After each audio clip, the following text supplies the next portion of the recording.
আমি তো বলবো 5 বার নামাজ আর 15 বার কাটা লাগা চালানো হোক। জয় গোমাতা, জয় শ্রীরাম। কিছু ভুল ধারণা একটু পরিষ্কার করা দরকার। এই যে সবাই বলছে, কিছু সনাতনী ভাই বোন বলে যাচ্ছে সারা ফেসবুক জুড়ে, সারা সোশ্যাল মিডিয়া জুড়ে, যে বাবরের নামে মসজিদ হচ্ছে। বাবরের নামে মসজিদ হচ্ছে না, বাবরের বয়ফ্রেন্ড বাবরির নামে মসজিদ হচ্ছে। যেই জায়গাটাতে আমাদের আপত্তি ছিল যে পশ্চিমবাংলার বুকে এরকম বয়ফ্রেন্ড কালচার তো খোলামেলা ভাবে ছিল না, বাবরের বয়ফ্রেন্ডের নামে একটা মসজিদ বানিয়ে এতদিন পরে বাবরকে কবর থেকে তুলে এনে এই বয়ফ্রেন্ড কালচার এনে প্রেম জাগরণ চলছে, এটাতে একটু আপত্তি ছিল। যে হ্যাঁ ঠিক আছে, চলো হুমায়ুন কবিরের এখন বয়ফ্রেন্ড দরকার হতেই পারে, সেটা আলাদা ব্যাপার, কিন্তু এরকম একটা সামগ্রিকভাবে এরকম একটা বয়ফ্রেন্ড কালচার তুলে ধরা হচ্ছে।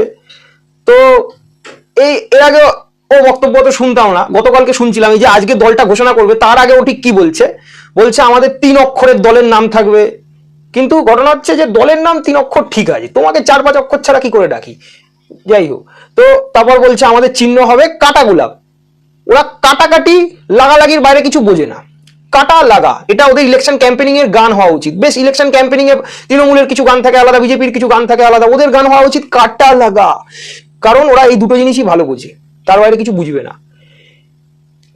এই যে বাবরের বয়ফ্রেন্ডের নামে একটা এত সুন্দর মসজিদ তৈরি করার প্ল্যান চলছে, আমি তো বলবো 5 বার নামাজ আর 15 বার কাটা লাগা চালানো হোক, তাহলে বেশ মজা আসবে।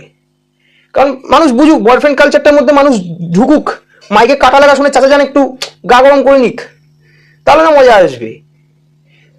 তো আজকের ভাষণটা শুনে যা বুঝলাম, ও যদি ভোটের পরে খুব তাড়াতাড়ি মমতা ব্যানার্জিকে সমর্থন করে চলে যায় তাতে অবাক হবো না, কারণ ও সেই রাস্তাটা কিন্তু খুব ভালোভাবে পাকাপোক্ত করে রেখেছে আগে থেকে।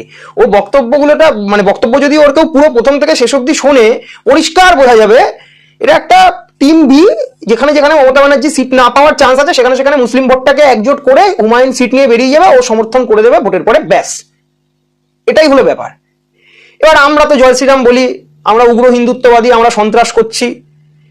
এবার আপনি ঠিক করবেন যে আপনি কোন দিকে আপনার পা বাড়াবেন না বাড়াবেন। আপনিও যদি মনে করেন একটা বয়ফ্রেন্ড আপনারও দরকার, বাবরি মসজিদের নিরিখে আপনি নিশ্চয়ই হুমায়ুন কবিরকে সমর্থন করবেন, হতেই পারে শীতকাল আপনারও একটা বয়ফ্রেন্ড দরকার।